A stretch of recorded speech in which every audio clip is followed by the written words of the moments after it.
আজকে সারাদিন থেকে আন্দোলন হচ্ছে ছাত্র ভাইদের তাদের কিছু দাবি দাওয়া ছিল, সেগুলো নিয়ে তারা রাস্তায় নেমে এসেছে। তারা অনেকভাবে অনেক জায়গায় চেষ্টা করেছে, তার কোনো সুরাহা পায় নাই। তার পরিপ্রেক্ষিতে কিন্তু তারা আজকে রাস্তায় নেমে আসতে বাধ্য হয়েছে।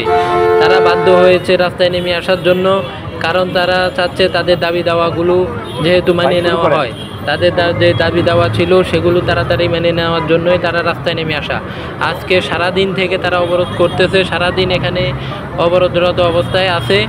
এখন বিকাল গড়িয়ে সন্ধ্যার দিকে হয়ে গেছে, এখন সন্ধ্যা 6টা বাজে। এখন তারা মিডিয়ার সামনে নিজেদের চাওয়া পাওয়া নিয়ে কথা বলতেছে এবং কি আরও আলটিমেটাম দিয়েছে। তাদের চাবে আজকে রাত 10টার মধ্যে যদি তাদের এই দাবি দাওয়াগুলো মেনে না নেওয়া হয়, তাহলে তারা কিন্তু খুব দ্রুতভাবে কালকে সারাদিনের আলটিমেটাম দিয়ে দিয়েছে। যদি রাত 10টার মধ্যে মেনে না নেয়, সারাদিন কালকে পুরো ঢাকা শহরেই আন্দোলন হবে। আজকে তো শুধু নতুন বাজারে এখানে হয়েছে, আর কালকে হবে সারা ঢাকা শহর। ওনারা অলরেডি জানিয়ে দিয়েছেন। প্রত্যেকটা মিডিয়া ছিল এখানে, যতগুলো মিডিয়া আছে মোটামুটি 2-1টা ছাড়া সবগুলো মিডিয়া কাভারেজ করতেছে, এখানে উপস্থিত আছে সবাই সামনে তাদের চাওয়া পাওয়াগুলো নিয়ে কথা বলতেছে। তারা কালকেও ঘোষণা দিয়ে দিয়েছেন, তাদের বলতেছে আজকে রাত 10টার মধ্যে তাদের দাবি দাওয়া মেনে নিতে হবে, না হলে কালকে রাত কর্মসূচি চলবে, কালকে সারাদিন ব্যাপী।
আমাদের